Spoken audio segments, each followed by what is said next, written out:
Kuya Kevin, si Ate Mariah. Diba? Ano sa'yo mo ngalan? Ikaw? O, siya, ikaw? O, saan si baby? Yo, Monica. Sige mga bata, ang ato ang istoryahan karon kay ang kinuha ni Pedro. Pedro. Wala naman mo, diba? Ang sa kinuha. Ito ang say gusto sa bata pag ako, diba? Sorry.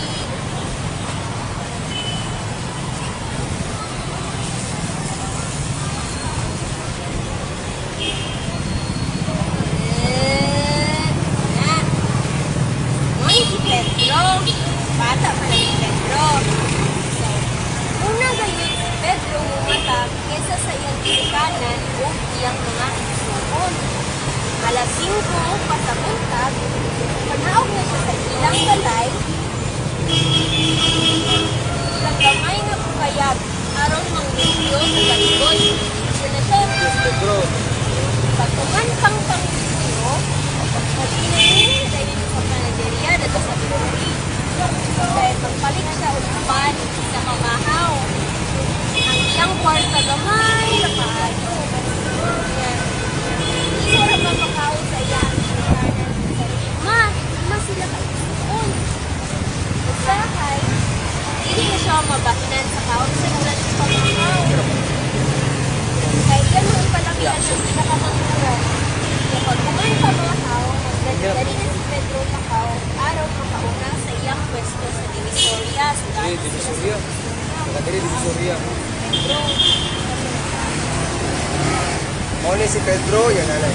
Si Pedro ang pinakamagulangan sa pamilya. Kaya sila mga igsuon ni Bali. 11 anyos pa lamang siya, ang panaa siya ikaw galingon, panguna-una. O inisyatibo, nasa initiative. Yaman. Sugad niya na stroke, yung papa na stroke. Dalawang sa stroke. Hindi nakabakod gani, yung bakba. Wala. Ya, pipila ka tuwi ang nilabay, siya na gayon ang galiyok sa para sa pamilya. Masakiton manggod ang iyang papa o dili na niya kaya nga magtrabaho. O ang iyang mama po dili mabiyaan ang pagbantay sa iyang bana o ang uban manghod ni Pedro. So iyang mama, disipod kayo mama sa iyang mga igsuon ni Pedro, magbantay sa mga igsuon niya. Iya pong papa, masakiton. Dili na kayo kakuan, dili na kalihok. Wala ni siya ang slide sa Divisoria. Katuod man mo no? Added to no? Wala siya. Ibuok adlaw siya dagto sa Divisoria. Magbantay siya sa mga sakyanan. Kabantay mo ano no? Magbantay.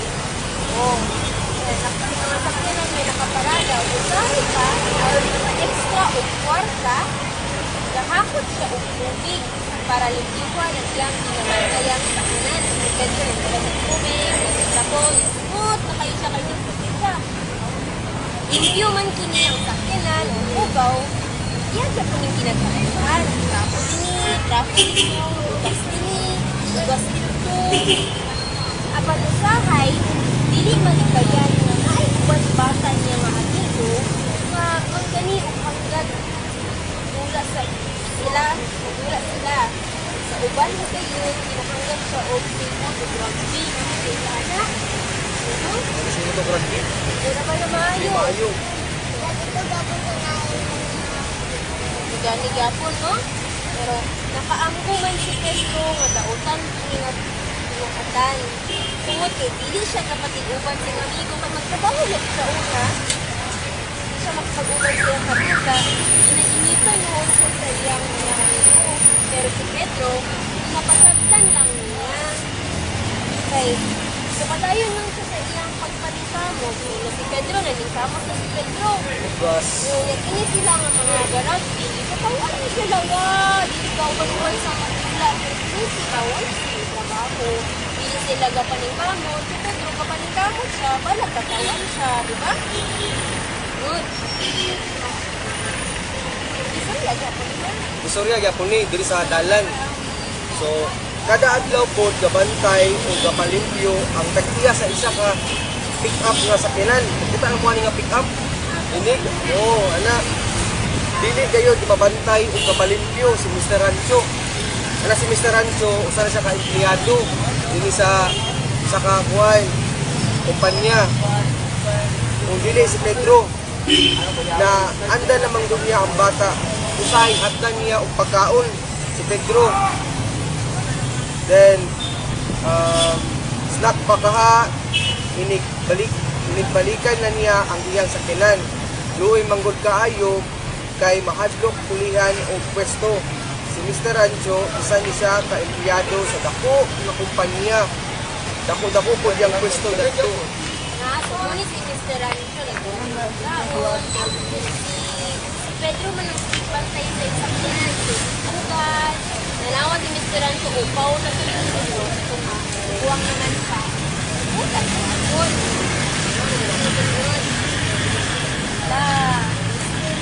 Lumi dito sa kaadlaw kay nangugas si Pedro sa sakyanan ni Mr. Rancho. Nangutana ni si Mr. Rancho nga. Nangutana siya nga. Pangutana siya ba yung eskwela? Gastila ba ka, Pedro? Hindi mo gastila kay kapang gas na kung sumunan. Wala na ako pagpirin si Pedro kay naulaw siya. Kaya di siya gastoon. Pero minulatan ni Mr. Rancho niya ang bag. Yang po si Pedro, na din siya gastila tungkol sa pamintang sa iyong pamintang. Uy man sila. Puri kay sila. Sila. Gamay ra iyang kita kalaan sa usahay na ay wala. Wala ang gamit. Siguro mapakaroon sa pamilya. Mas maayo na lang daw na manita o kwarta sa mga eskwela. Di ba eksakto? Pero nagsukan ko siya nga. Ikoy na siya nanganday na makatugtog sa eskwelahan ka mo. Di ba gusto mo mag-school? Kaya mag-teacher man mo, di ba? Nabati ni Mr. Rancho ang pangandoy o ang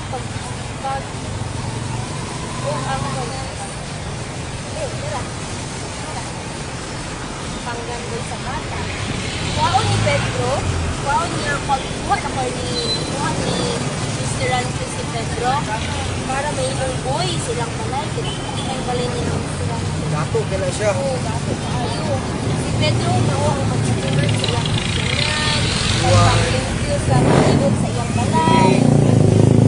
Para sa bahay ni Pedro,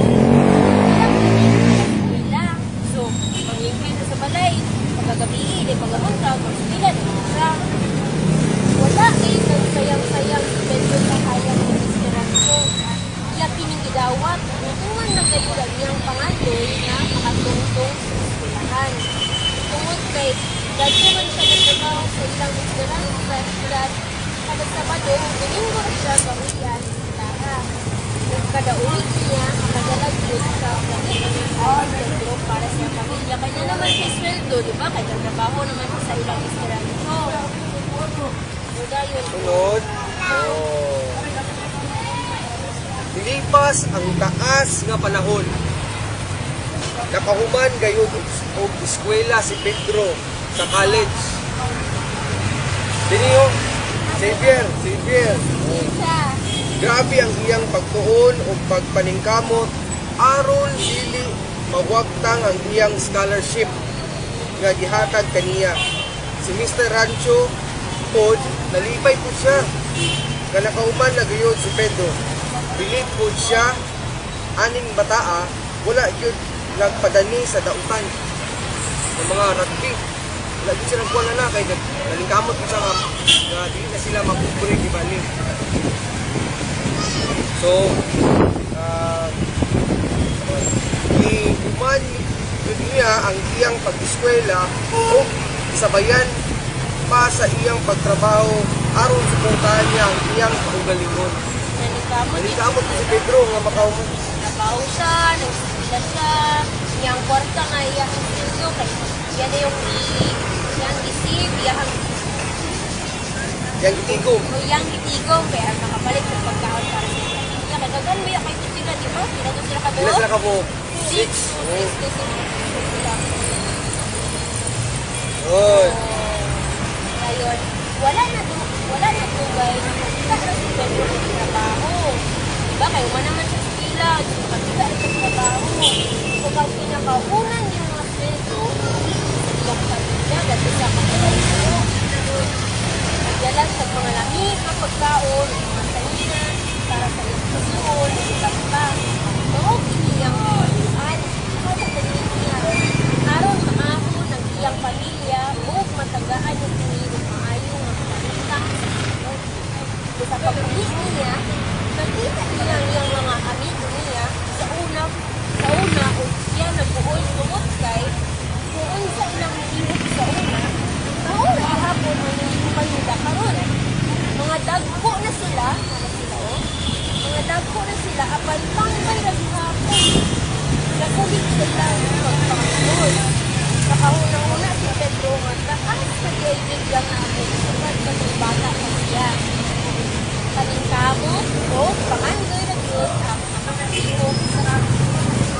Muli yung mga amigo sa una, di ba? Ito natutlo, ganyan, ayan, natutlo. Wala, muna sila ganiya. Sila. Oo, ito sila nag-graduate, sila nag-trabaho. Pero si Pedro, doon di alam kung sila una karoon. Ngunit sa salita para, nakuha ng mga bata, gusto mo sila. Kamo, Yung mga bata, kung sa imong tinguha, muda ko ka. Teacher, ikaw. Teacher yapon. Ikaw. Teacher. So kamo, talingkamot din mo. Nadigid lang hantod sa inaaning inyong kinabuhi. Ibali nga, nara sa Divisoria. Awaton ninyo si Pedro. Okay. nakasabot? Sagot mo mga bata. So kung nagani maghanggat sa inyo nga dautan, ayagin mo pagpadani. Ha? Palingkamot din mo antod nga maka-eskwela, makahuman din mo. Kita mo trabaho, wala na lang. Ako, sugat. Ha? Ngayon kung magabi na, di ko maglakaw-lakaw na kayo. Okay? Okay? Okay, daghang salamat.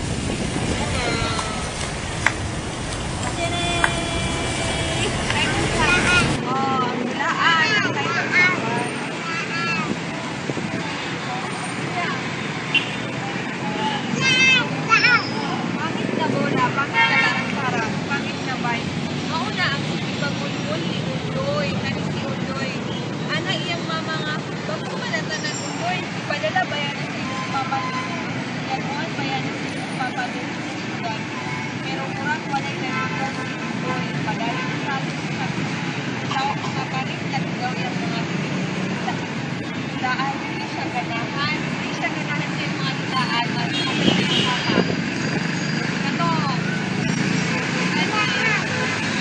kasi ang meron si Udoy oh mali yung papa yung mama hindi ka dito then kani yung papa yung trabaho amahan ni Udoy sa Osaka to'y pagtulong sa Manila. Taga-ulit niya kay natin siya yung mga daan para kay Udoy sa Pilipinas. Ibang hatag man sa mga trabahan niya ay mga pagtulong sa mga daan. Mao makadala iyang amahan kay una-una o hindi makapalit iyang amahan kay hindi anak kadako ang iyang amahan kay kita oh kana pagkao sa kaadlaw nag-abot ilang balay sa ilang balay si Pedro si Jessica kani si Pedro Jessica para bisitaron si Udoy nga magdula sa balay sa usa nilang kaabot mga Muslim oh ang nasa pare sa si Rashid naghangan dayon si Pedro doy nahanang bagong ulaan sila sa ilang balay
kay magbinuotan ka ha.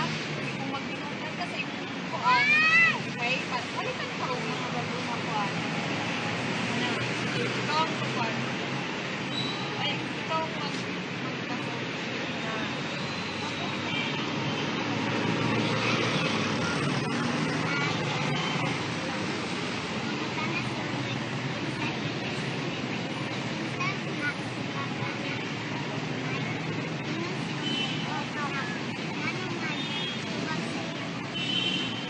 Bira direksyon ni Indoy ang cellphone o naglagi siya yung mga amahan.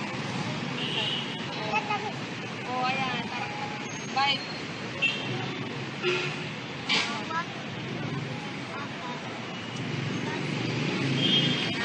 Mama, papa.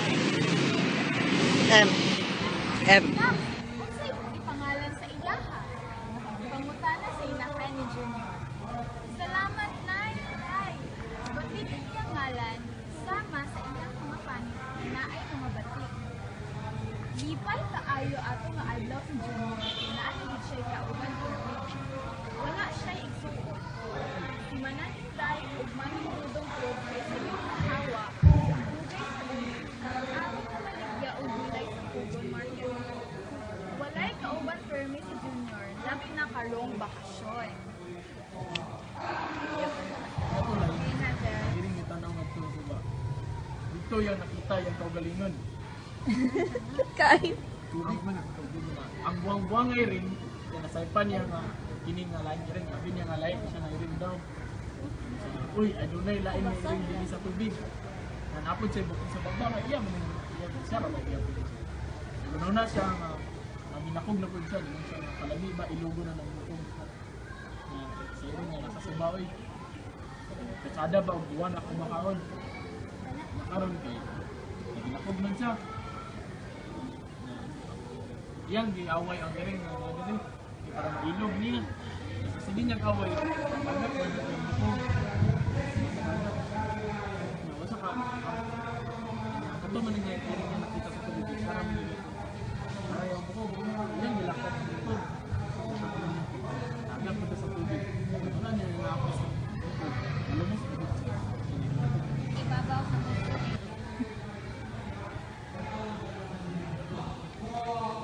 Nagsuon si Daday. Si Daday o suan niya si Dodong sila. Nagabunbon sila. Ang ilang papa na si Tito sa mananaga.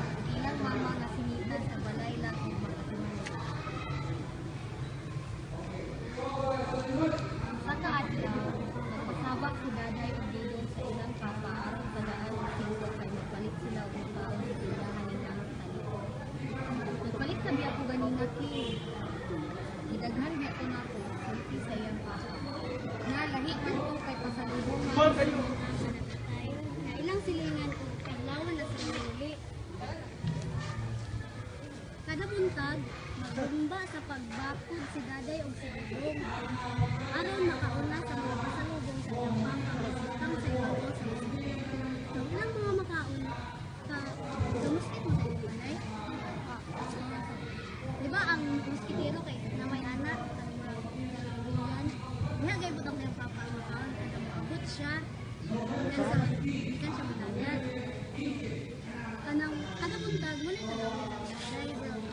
Ilang kuan nga, kanang pag maabot na ilang papa, wala sila, manay makaon sila. Muna lang dagay na. Sa kinagawain na. Andoy, lagi mo anak kay ako siya. Mo ni si Andoy. Dayon mo ni ang kuya. Dan sugod ang kanan sa nahuman na ang klase nilang Andoy o pauwi na ta siya para mo kay nakamauna kini upangita sa iyang kuya madungan na sila uli. Unahan sa ilang eskwelahan, nakita niya yung kuya Janjan, yung gadula, uban yung mga amigo. Tapos, giduulan ni Andoy ang iyang kuya, pero hapit na kini, apan hapit na kini makaduol, nakita niya nga naigitulog ka bata iyang kuya Janjan. Dayon, nagluba din sila tanan ng katawa. Apil si kuya Janjan, tawag din siya niya, Andoy, kuya Janjan, kuya Janjan. Nga, dili ka pa mira ang tiguang ay, nasa. Sinurong din ang katawa si kuya Janjan. Tapos, nakitaan niya ang nanawag sa iya, si Andoy. Ngunong siya, ang sa Andoy, wala mo ko'y piso.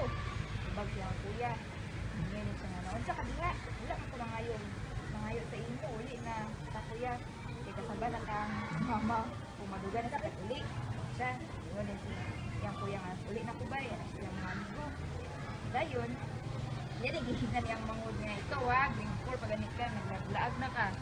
Siya, abuti ka diri. Gunitan dahil nagkaganda ng kamot ni Andoy para labang na sila sa dalan. Dayon, nangutana dayon si Andoy siyang kuya. Kuya, anong hugaw naman sa si Kuya Dario? Nagdus mo to siya. Inyo na po dayon siya gikatawaan. Dibo lagi kayo mo kuya kung naa si Kuya Dario ba? Siya. Inyo din niya kuya, ha? Sige din mo ba kita si Kuya Dario nga bulingit? Inyo din si Andoy nga, oo, kay sige man kung agin nila dakita. Kaya para magdungan ta o buli. Inyo din si kuya nga, anong bili man lagi ka makita permi? Gadula man mo, mao nga dili na lang kung muduol. Kung sa diay yung gadulaon kuya, permi lagi si Kuya Dario yung abal. Tinala siya kaya nga permi bulingit si Kuya Dario. Siya nga dili, uy, ayaw na lang na siya gunaw na ako, gadula raman ang mga. Pag abot rin nila sa balay, naggamon rin sila, kung tao naman sila, naman ng mama. Butin tiri. Pagkasunod adlaw, si Andoy, eskwela na siya. Tapos, si Silo na ang orasan, si Andoy, wala pa ni bangon.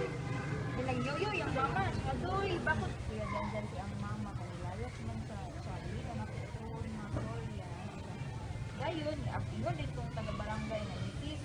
Ngayon ba nga, ubanan ni may anak na si Andoy sa barangay Roy. May sumbong, batok ka niya tungkol sa iyang pamilya sa anak ni Sir Panto. Diato siya sa barangay Roy. Kasi nga, ang parang, tingala din iyang mama, kaya nga nung naiina na yung nana. Kasi nga, doy, sa manisya, nana. Nag-sorry na po dahil, nag-sorry na po din sa anak iyang mama. Mama, sorry tayo. Sa anak, bili, maayo ang inyong buhat. Diba? Ang mangaway kag laing tao dito sa maayo. Masuko ang ginawa na, kay bad na siya. Bad pa dito sa barangay hall. Sorry kasi nang gaway ha. Siya, lima. So nga to sila tanan dito sa barangay hall. Sumbong man.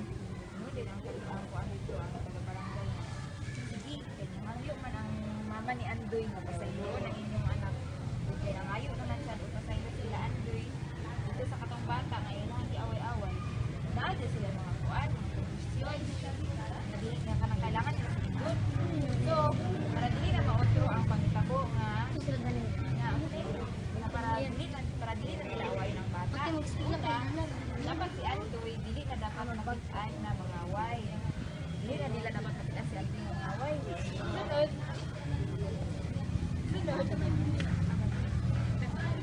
Oh. Ikatuwa, kailangan i-monitor permit mo na magtarong o nila.